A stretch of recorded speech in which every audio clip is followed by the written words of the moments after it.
or ipagpe-pray kita. Wag mo muna scroll kung gusto mo ipag-pray kita. Right, let's pray. Father God in heaven, in the name of Jesus, with the power of the Holy Spirit, Panginoon, salamat po sa mga oras na ito. Nabuhay pa rin kami kasama po na aking kapatid na nasa kabilang screen. Lord, hindi po aksidente na pinili niya na manalangin, Panginoon, kasama ko, Lord God, sa mga sandaling ito. Hindi siya nag-scroll, Panginoon. Lord God, hindi po aksidente na pinapakinggan niya ngayon, Panginoon, ang panalangin ito.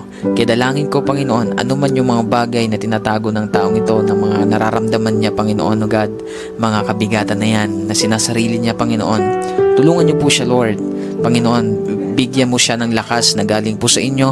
Tulungan mo siya, Panginoon, na magtiwala sa inyo at isuko lahat-lahat, Panginoon. Lord, walang bagay na hindi mo alam sa buhay namin, lalo na sa taong ito na nandito sa screen, Panginoon. Alam mo, Lord, kung paano siya nasasaktan. Alam mo, Lord, yung kanyang mga pagluha.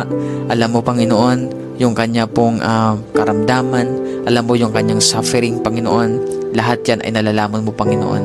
Kaya naman, Lord, tulungan mo siya ngayon, Lord God, na i-lay down ito sa inyo, Panginoon. Dahil the moment, Lord, na isuko niya ito sa inyo, doon niya mararamdaman yung kaginhawaan, yung kapayapaan, yung kalakasan, kagalakan sa kanyang puso, Panginoon. Kaya I pray right now, Lord, hayaan mo ibuhos mo ngayon ang kapayapaan na hinahanap niya, Panginoon. Hindi niya yan makikita, Lord, sa ibang bagay, kundi makikita lamang niya ito sa inyong presensya. Kaya lukuban mo siya, Panginoon, ng inyong presensya sa mga oras na ito. Dalangin ko po, Lord, na maramdaman niya ang pagyakap mo na napakahigpit, Panginoon.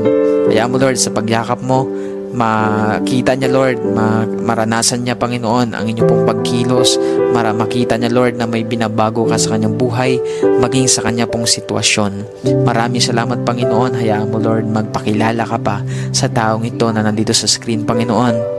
Alam ko po, Lord, na lahat ng nangyayari sa kanyang buhay ay mayroon kang purpose, Panginoon. Lahat yan, pagkatapos niyan, Lord, mayroon kang itinuturo sa kanya, mayroon kang mga bagay na nais ipaunawa sa taong ito, Panginoon. Kaya dalangin ko, Lord, na makita niya yun, Lord, yung purpose mo. Hindi niya isipin, hindi niya tingnan, Lord, na yan ay pabigat sa kanya, Lord, parusa sa kanya, kundi, Lord, mayroon kang bagay na gustong ipakita sa kanya. Isa na po doon ang kapangyarihan mo, ang katapatan mo, gustong patunayan ang katapatan sa kanya. Kaya dalangin ko po, Lord, na mas makita niya, Lord God, yung pagkilos mo sa mga sitwasyong ito na kanya pong pinagdadaanan.